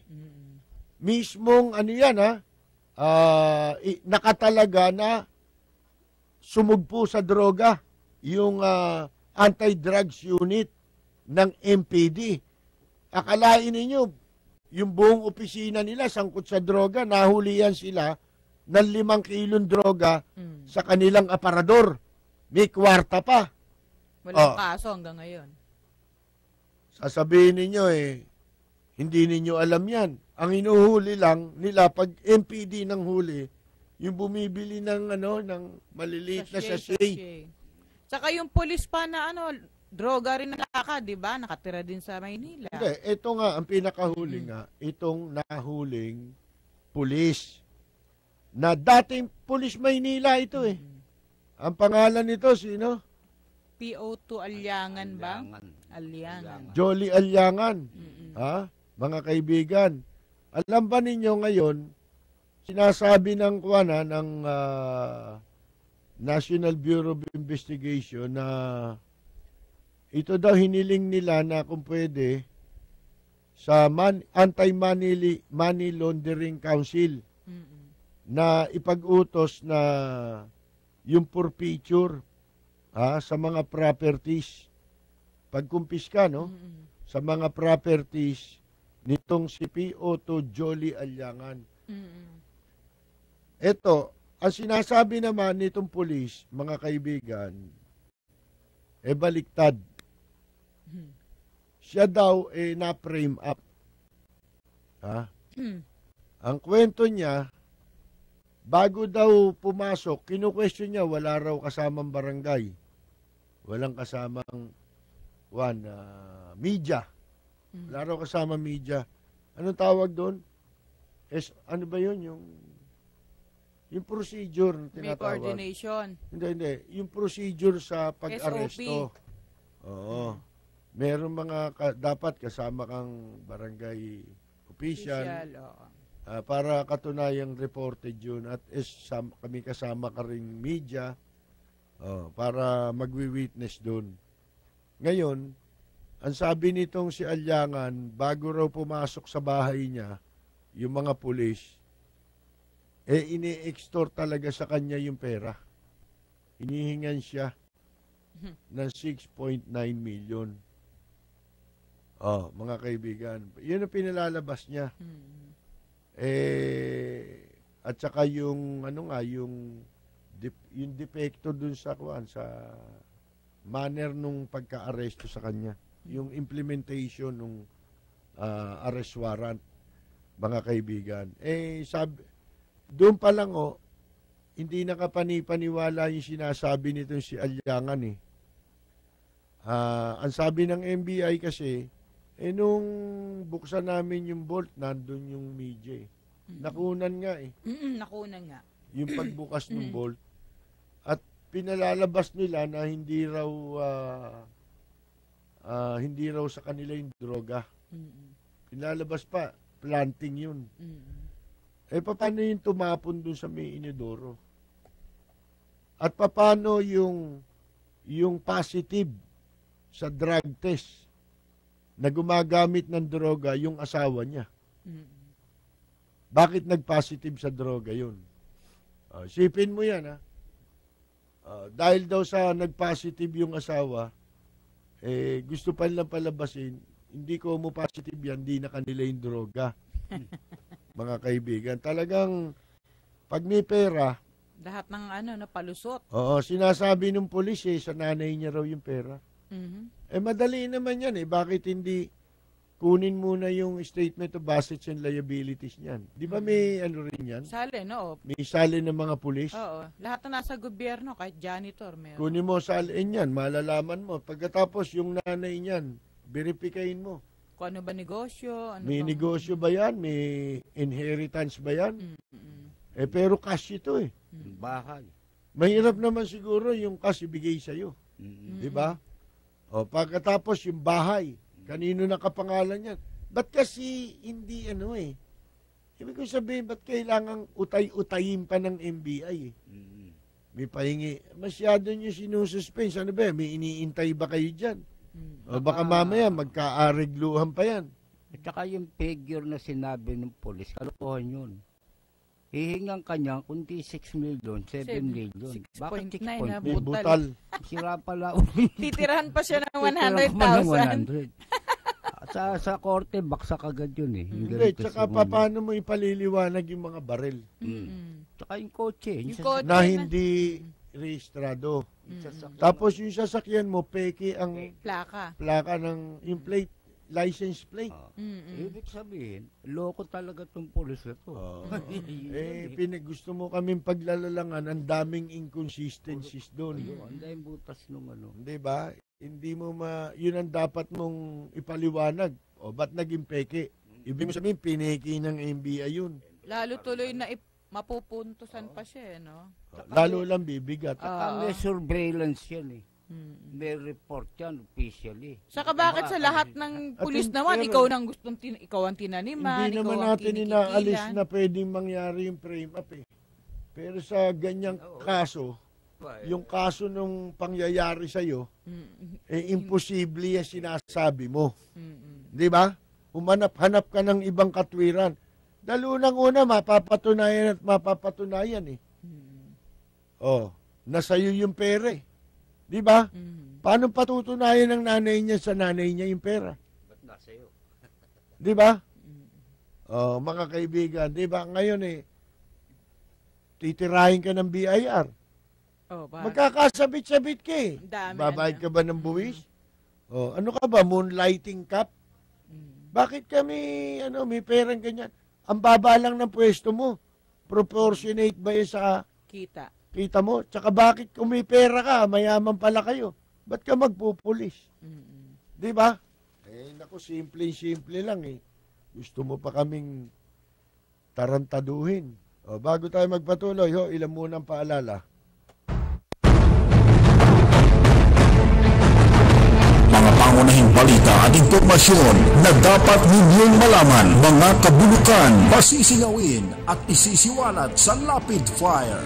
Makabuluhan at makatotohanang komentaryo para sa kapakanan ng bayan. Ihahatid sa inyo ni Percy Lapid, Lunes hanggang Biyernes, alas 9 hanggang alas 10 ng umaga. Samahan si Percy Lapid sa Rapid Fire dito sa DZRJ 810, hatid sa inyo ng 8 Trimedia Broadcasting Network. 8 Trimedia Pro Incorporated. This is 8 Tri TV. What can you say in 1 minute? BBC Minute at 7 GMT. BBC Minute with me, Vic, and it's 9:30 in the morning. This is still a The BBC Minute is the world's news stories in 60 seconds. BBC Minute. The world in 60 seconds. BBC Minute. This is the BBC Minute. Tune in to the BBC Minute. Weekdays on DZRJ 810 AM. The voice of the Philippines. Samot-saring usapin at issue sa araw-araw nating pangkabuhayan ang ihahatid sa inyo sa programang Shalala with Friends. Kasama ang nag-iisang Shalala. Lunes hanggang Biyernes, alas 10 ng umaga. Hatid sa inyo ng 8 Trimedia Broadcasting Network. Ang himpilan ng bawat Pilipino.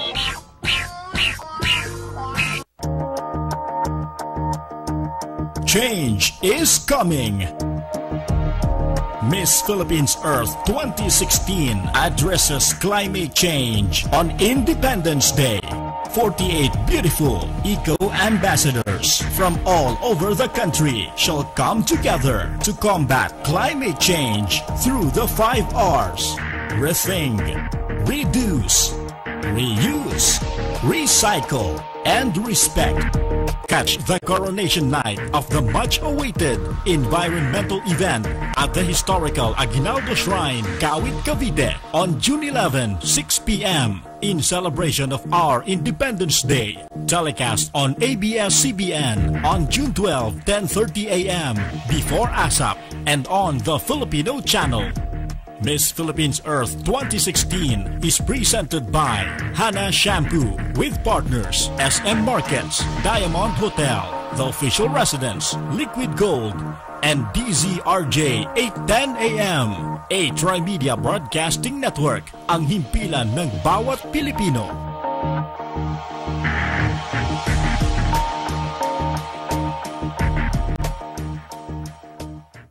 This program is brought to you by 8 Tri-Media Pro Incorporated.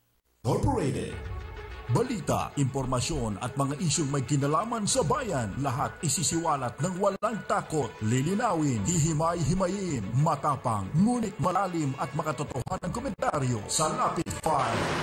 Lapid Fire, kasama si Percy Lapid. Nagliliyap na mga komentaryo, maanghang na mga batikos. Ito ang Lapid Fire ni Percy Lapid. Lapid Fire. Pagtulong-tulungan po nating kalampagin itong mga nagpapanukala na ipospon ang barangay election. Ako kasi ay hindi po sumasang-ayon. Napakababaw po ng idinadahilan ng mga nagsasabing ipospon ito. Especially ang COMELEC. Dahil ang COMELEC, ang sabi po nila, kaya gusto nilang ipospon muna, ipagpaliban ang nakatakdang eleksyon ng barangay sa Oktubre, dahil daw sa pagod sila. Napagod sila dito sa katatapos na presidential elections.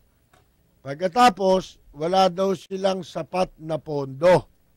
O, yan ang dahilan daw para magamit yung pondo doon sa mga honorarium ng mga teachers. Ako ho, hindi sumasang-ayon kasi batas ito eh. Oo.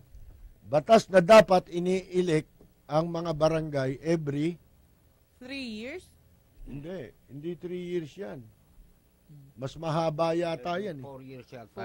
4. Mga kaibigan, ngayon, ang balak nga, gusto nila postpone. Meron namang congressman, ganun din. Siguro, mga bumabayad ng utang na loob to pag politiko. Pag politiko, ako, siyempre, isa sa mga pinagkakautangan ng loob niyan, yung mga barangay eh. Lalo na katatapos lang ng eleksyon. Naku, Sus Mariosep. Ang dami nilang kasabwat dyan, ang mga barangay. Ang dami lang na ipangako, ano? Oo. Dito man lang, ma-extend man lang, walang gastos. Oo. Diba? Bayad na sila sa utang na loob. Ngayon, yung sinasabi naman ng COMELEC na kesyo, pagod. Kung pagod pala kayo, magpahinga na kayo. Habang buhay. Lubusin nyo na yung pahinga nyo, doon na lang kayo sa bahay. Mas retirement na. No? Para naman magkaroon ng pagkakataon, baka sakaling maireforma pa yung COMELEC. Kung matatanggal kayo dyan sapagkat napatunayan nyo na inutil din kayo. At maraming walang hanap buhay na matitinong tao na gusto maglingkod sa gobyerno. Wala naman kayo napatunayan dyan eh. Alin, itong eleksyon, mabilis daw ang bilang. Alin na mabilis? Mabilis ang magic. David Copperfield, no? Mga kaibigan, kaya... Ano naman yung COMELEC, puro reklamo yan eh. Hindi mo sa resibo lang, nakuha niya, baka tumagal, baka... Yun mo, na-implement din nila. Oo. Yan parang mga taga-COMELEC, mas mareklamo yan kaysa sa mga kumakandidato. Oo. Puro reklamo yan. Kaya siguro yung mga inihahaing reklamo sa tanggapan nila, hindi nila ay na-actionan agad dahil katwiran nila, pagod kami. Kami nga, may sariling reklamo. Intindihin ko pa yung reklamo mo. Wala naman sila magagawa. Nireklamo na nga namin yung sarili namin. Di ba? Wala naman sila magagawa dyan pag binigyan ng budget yan ng Kongreso. Yung na nasa batas pag may budget, itutuloy yan. Kung ako si Duterte, hindi ako papayag na ito mapospon. Unang-una, pagkakataon nito, gusto niya maglinis kung totoo. Kung totoo po itong linis-linis na ito, dami nga ang nagsisip-sip ngayon, meron pa silang programang ang pangalan, Rodi. Oh, talaga? Rodi raw ang pangalan ng ano nila. Yung acronym yun eh. Yung, R-O-D-Y? Oo, para sa mga kwan. Siyempre, mabibilis din eh, makapag-sip-sip. Ito na nga yung mga ini-implement yung mga curfew, yung inuman sa labas, mga nakahubad, bawal din. Nakahubad supposed to be, talagang dapat hindi no magandang tignan yun eh. Di ba? Naalala ko tuloy, una kaming pumunta sa Japan eh. Nagulat yung mga po, pinagtinginan yung mga kasama namin singer. Bali ba nun talagang singer, kaya hindi importante kung sila'y maganda. Karamihan ng mga kasama namin doon, hindi masyadong maganda. Pero mga singer, totoong singer. Maganda naman boses. Ang problema lang po, kaya kami pinagtitinginan sa labas, sapagkat nakapadyama yung mga babae, pagkatapos nakasuot ng rollers. Japan ho yun eh. Hindi ho nagbibihis ng gano'n ng tao pag lumabas ng bahay. Maayos ang itsura. Dito nga, nakahubad pa eh. Nung araw, bawal yan. Nung martial law. Pag ikaw nakahubad ka, arrestuin ka ng militar. Mahaba nga buhok nun, medyo pinag-iinitan eh. Ngayon, ito lang sa amin, nagsisip-sip itong mga to, para malamang, siguro, itong gusto nilang ipakita para wag ipatuloy yung kwan, yung barangay election. Baka may kaugnayan yan doon. Posible rin. Pero sa akin, huwag nyo nang pangunahan si Duterte. Kung ipapatupad niya, tignan natin siya mismo magsabi niyan pag nakaupo na siya. Ipatupad niya yung mga sinabi niya. Dahil yan ang iniintay sa kanya ng tao. Kayo, nagsisip-sip kayo. Pumapatay kayo ng involved sa drugs. Hindi naman namin malaman kung sino yung sinasabi yung involved sa drugs. Ang alam namin malalaking involved sa drugs, nandyan lang eh. Di ba? Mga kaibigan nasa Muntinlupa, nakakulong pa nga ron eh. Pabrika pa nga yun eh. Pinapakain pa ng gobyerno. Housing pa, libre. Ano tawag mo sa pulis na nahuling yun? Si Alyangan. Alyangan. Yung pulis na yun. Hindi ba drug lord yun? Pinasusweldo pa ng taong bayan yun. Hindi pa pala yun ang pera lang na nasa kanya. Nagbibigay na ng hint itong NBI na na meron pang bank account ito eh.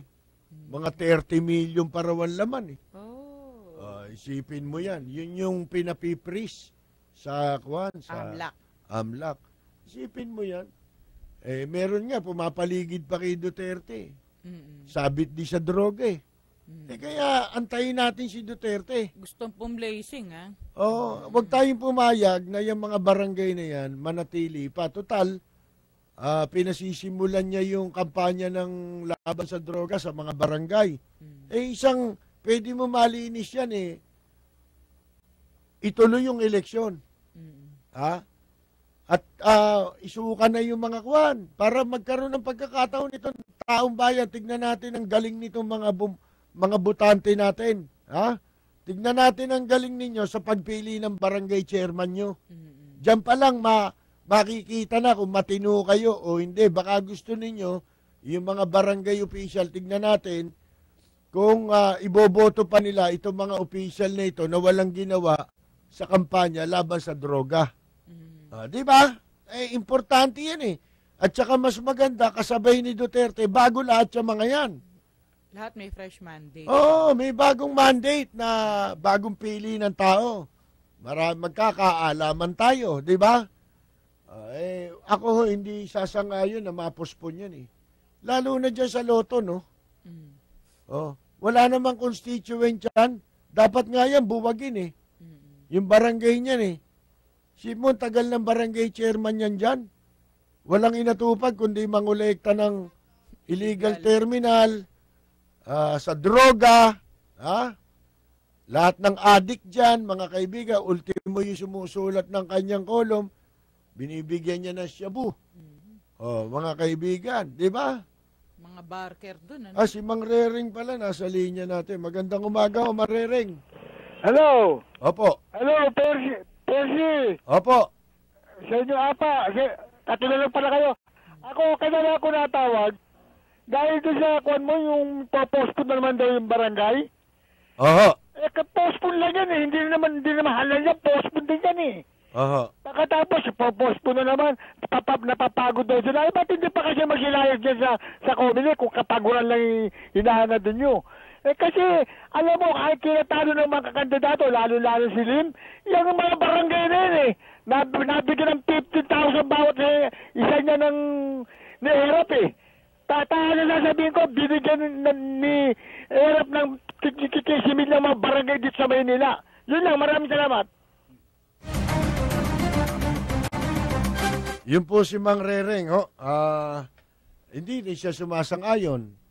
Ito, i-text nyo kami, tulungan nyo kami para mapulsuhan din natin ang taong bayan. Hindi lang ngayon. Araw-araw, entertainin namin kung sino yung mga sang-ayon ba kayo na mapospon. Siguro, ang papayagan dito yung mga barangay mismo eh. Oo. Para makapaglambitin sila na parang tiyonggo eh. Sa pwesto nila eh, di ba? Extended lang ito eh. Alam ko ito, hindi naman nagkaroon ng eleksyon to eh. Yung huling eleksyon supposed to be. 2012. Hold over sila eh. 2012 yata nagka-eleksyon, ano? Di ba ano yan? Hold over ang tawag dyan, di ba? Dahil sila pa rin.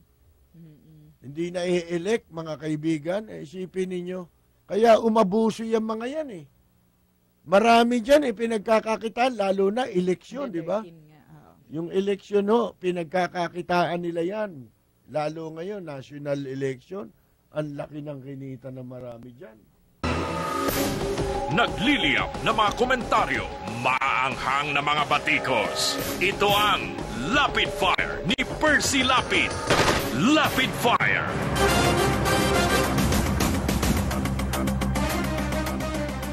Ito, meron tayong mga text. Babasahin po natin, ha? Galing po sa ang tatlong last digit ng kanyang number ay 868 para tayong tumataya nito. Masama ang signales, ang mga sumisingit sa gabinete ni Duterte government. Karamihan sa kanila ay ang mga mandurugas noong rehimen ni ex-President Fidel Ramos na nagpagamit sila sa pandarambong ni FBR na hanggang ngayon na pakailap at wala pang kaso ng plunder. Sana magan. May sana magan pa, no, ha? At dapat mag-ingat si President-elect Duterte kasi si ex-President FBR ay ang Chief US Spy sa Pilipinas at kasama mga dating CIA assets. Washington CC, Cesar Birata, Jose Almonte, Norberto Gonzales, PhilAm top executives at SGB and Company Partners Incorporated, retired, including retired et al. Ayun, no? Ang haba nun, parang nag-text sa atin conspiracy theory. Mga kaibigan. Yan ang tinatawag na conspiracy theory. Ngayon, tayo, gusto rin nating makita sa gobyerno ni Duterte yung tunay na mga appointees. Hindi yung sapilitan, bilyar. Ano ba meron yan? Bakit kailangan isaksak mo yan sa... Bakit yung iba as usual no? Wala bang ibago? Salpanelo. Si Sampalelo. Sampalnelo. Ngayon, sino pa? Ha? Tinanggap na pala ni Briones yung DepEd. Tinanggap. Utang na loob pa. Utang na loob pa natin. Yung joke, hanggang katapusan daw hanggang ngayon pala. Kasi nasa pamantasan yun ng lungsod ng Maynila. Siya na ba presidente ngayon? Oo! Inilagay ni Erap yun. Pinalitan si Lenny de... sandali lang si Lenny de Jesus. Siguro si Lenny nahiya At saka, marami kasing reklamo. Dahil hindi mapatakbo yung PLM, ng as is katulad sa dati. Dahil nga yung budget nawala. Oo, malaki tinapyas eh. Kaya maraming teacher ang nagrereklamo. O yan ba gagawin mong budget secretary? Ha? DBM, di ba? Oo. Ay, naku mga kaibigan. Sigurado na ang problema. Kitang-kita na natin naman, unang-una galing kay ERAP yung mga yan. Saka di ba yung joke Successful ba yan? Yung joke na yung nag-release nung tobacco excise tax eh. Yan. Oo, di ba? Kita mo Dahil na? dun sa marginal note ni ERAP. Ayan, mga kaibigan, ito ho, kung kami si Duterte, total nagsitakbo kasi iba si Attorney Lorna Kapunan. Ay, oo. Pagka natapos ang ang election ba nun, kunin mo yun. May makakatulong yun.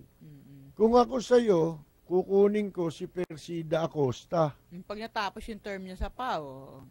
May ano ba yun? May term yun may term ba yun? Ayan, mga kunin mo yan. Doon sa mga natalo, sino ba mga matinong natalo? Si Rafi Alunan. Pwede na rin yun. Sino pa? Si General Junicio Santiago. Yun matino. Hindi magnanakaw yun. Pwede niya ibalik sa PIDEA yun. Baka kahit hindi sa PIDEA, naging chief of staff yun Ay, alam mo, pwede sa customs yun kasi hindi naman mandurugas. Baka nga yun no? Kaya lang 1 year ban Oo. 1 year ban. Ako kung ako si Duterte, ganun ang gagawin natin. Robredo, ano yan? Ano yung text na yun? There is no glory in winning a questionable election, sabi niya. The ghost of fraud will haunt you and you will go down the annals of history as a product of that fraud. And worse is when you eventually lose in a protest. You will end up as a blighted footnote. Galit na galit siya, no? Kasi Marcos siya, Bibi Marcos was cheated in the 2016 elections by Pinoy. In conspiracy with Comelec Smartmatic it is. Therefore, imperative that Bongbong Marcos files an election protest for the sake of the country. Hindi for the sake of the country daw. The family and friends, Hindi ako naniniwala for the sake of the country. Tigil-tigilan ho kami ni Bongbong, come July 1, President Rodrigo Duterte will turn the country into a no man's land against the drug lords. Ang sarap pakinggan kung totoo no? Local and foreign smuggling lords. Tinan mo. Grafters and corruptors in government, members of crime syndicates, and perpetrators of other forms of criminality. Alam nyo, pareho tayong para idinuduyan sa langit. Pagkahuyan naririnig ko, nagtotoong gagawin. Ang problema nga, remains to be seen, remains to be proven. Sa pagpili pa lang ng mga tao, medyo sumasablay na tayo. Paano mangyayari yan? 1 linggo pa lang daw, mga 20 may ano na dyan. Tingnan nga natin. Ngayon nga meron ng pinangungunahan na siya nung iba na pinakatay na yung alaga nila. No? Pumapatay na ng mga involved sa droga. Hindi mo alam kung sino yun. Diba? Let us watch for the killing of big alien illegal drug smugglers, illegal drug mules, and manufacturers of illegal drugs. Will he include also the protectors from the office of the President, members of Congress, the Senate, the ILGPMP? Baka office of the President of Noynoy lang. The biggest smugglers are Lucio Lauco, mostly consumer goods from China. May ahenchen pa nga Oo nga, galing na. May other ahenchen countries. Henry C., mostly consumer goods from China. Meron pa nga ang yan Anthony Ang, the drugs. Meron pa isang ang. Si Juan. Si Pali-Pali. And other countries. John Gokong Wei, mostly goods from China and other countries. Lucio Tan, mostly Virginia tobacco leaves of other raw materials for cigarettes. Other raw materials for beer and other liquor products Ang dami naman yan. Oo. Mukhang hindi na ho magkakatotoo pag ganyan nakarami. Nananaginip na ho tayo ng gising. Paisa-isa lang, medyo. Huwag nating itodo, ha? Para maging kapanipaniwala. Kasi pag nilahat na natin, maubos yan. Wala nang maniniwala kay Duterte. Na lahat siya magagawa niya. Mga kaibigan, morning po. Alam po natin na namatay ang asawa ni Lenny sa di malamang kadahilanan. Tapos sa kasagsagan ng paghahanap ni Mar ng Vice President, tanging si Lenny lamang pumayag na maging busy nito. Although alam naman natin na wala pa itong karanasan sa pamamahala sa gobyerno. Kaya katakataka na mananalo sa dami ng magagaling at eksperyensyadong katunggali nito. Bukod pa sa kadahilan ng LP ito na inaayawan ng taong bayan. Thanks, June ng Antipolo. June, hindi natin pwedeng ibase ang haka-haka sa katakataka. Ha? O kaya magtaka tayo, hindi ho pinagbabasihan ang taka rito dahil matagal nang laganap yung epidemic na yan. Maraming may sakit niyan, yung taka. Oho. Dapat ho kasi patunayan natin yun. Hindi nga kilala si Lenny Robredo, pero nakilala siya nung huli. No, dahil ano siya, di ba? Yung mga liblib na lugar, nangampanya siya kahit solo Tsaka kung ikaw, pipili ka, siyempre siya yung nag-iisang babae. Walang ambisyon ito. Nakilala na maigi si... Wala naman ninakaw ito. Malinis ang record nito. Oo, isa pa. Nag-shine siya dun sa debate. Umangat siya. Isinadlak ni bakla ang Pilipinas sa bangin ng utang at nagpayaman lamang ang tarantadong Atching. Sabi ni Fernando Salas. Luma ka na, Atching, ha? Oo nga, di ba? Hindi na ginagamit yung Atching, ano? Palagi ko, may edad na yun 5178. Dito sa Kaingin, Balintawak, dami addict, drug pusher sa Balintawak market, pero wala kwenta ang kapitan dito. Hindi kapitan yan, kupitan yan Nagwawalaan ang hepe ng BIR. Magkano lagay ni na Henry C. at Lucio Tam para di magbayad ng kani-kanilang bilyong-bilyong utang sa BIR na si bakla din ang tulay, sabi ni John Santos. Ang tigas talaga ng ulo ni Bongbong na yan, hindi all the time, you are always from the top. Past tense na kayong mga Marcoses, sabi ni Luz M. Limin. Good day, Kapersi, sa Amerika, maayos palakad. Ang BP ay Senate President. If maging federal government ang Pilipinas, ganito rin ba maging setup natin? Thanks po, sabi ni Aida M. ng Muntinlupa. Hindi ko alam Hindi Senate President. Binibigyan ng cabinet post. Hindi federal government, di ko alam yan Ganda, hindi naman federal ang Amerika Presidential din ang Amerika, pero meron silang federal system. Umiiral yung federal system. Bawat estado dyan may sariling constitution. Gandang umaga, Ma'am Rose Nasser and Sir Pete. Ask ko lang po, Sir Percy, kung kakilala nyo itong hinduropot na si... hindi ko alam yan Bayaan mo siya magmura Nagmumura yan, malayo siya kasi. Tapos na. Nasa ibang bansa siya. Ganyan yung mga eskolta guerrilla nung naupo si Cory Aquino. Yung mga nandun sa Amerika, nagsipagtago ron. Nung wala na yung panganib, wala na kasi si Marcos, napatalsik na, tsaka nag-uwian, tsaka dinadagukan yung dibdib. Ako. Tarsan, para makapwesto sa gobyerno. Napwesto naman sila lahat. Hanggang ngayon, nandiyan pa nga iba. Ganon din kay Duterte rin, ganon. Yung mga eskolta guerrilla rin ng mga kwan dyan.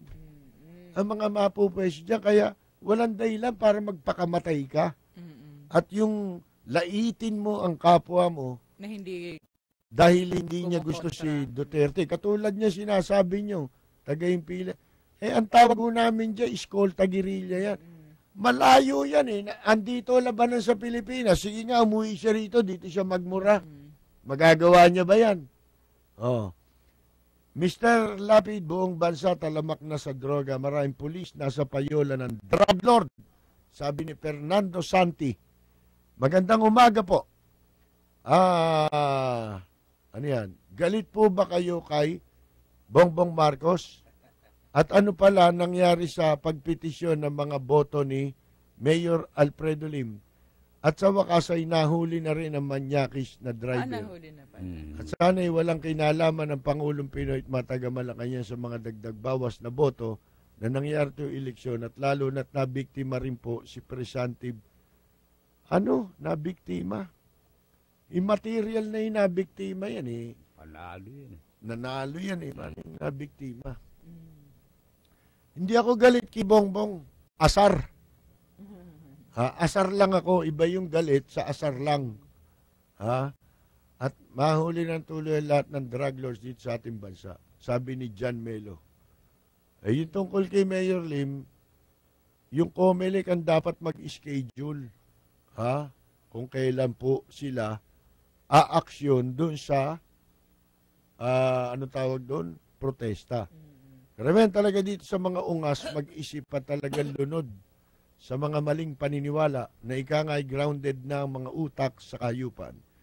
Grounded, Siguro mga ano na yun, dikit-dikit na utak nun, ano? Yung mga ugat. Yung mga ugat? Yung mga ugat ng utak nun, yung nagdidikit-dikit. Parang mag-short yun. Parang kuryente. Pag ang mahirap yun. Nagbuhol yun, nakuloloko Si Vice President Robredo ay tunay na wala pang bahid. At talagang nasa katinuan ng pag-iisip. Kaya yung mga ungas dito sa lipunang ito, yan talaga nagpapalubog dito sa Pilipinas nating pinamamahayan ng mga animal at mga salot na katulad nila Mandarambong Erap Estrada at Isko Ghost Employee Moreno. Maraming salamat. Sabi po ni Katropang Donald ng Tondo.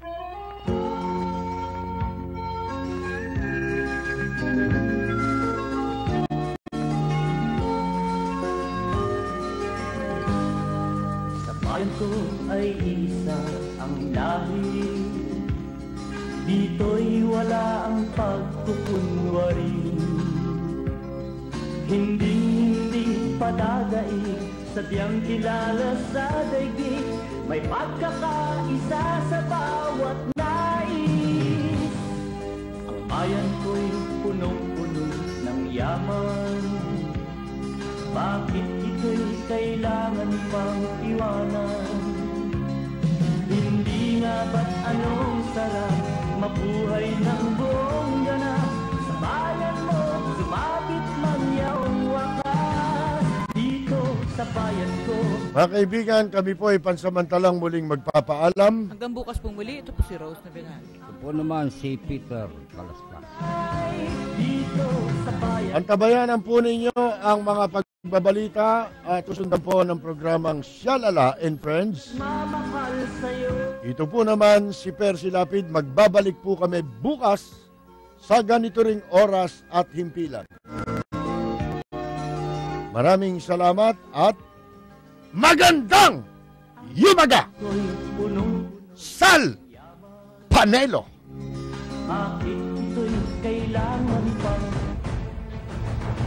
Mga pangunahing balita at impormasyon na dapat ninyong malaman, mga kabulukan, pasisingawin at isisiwalat sa Lapid Fire.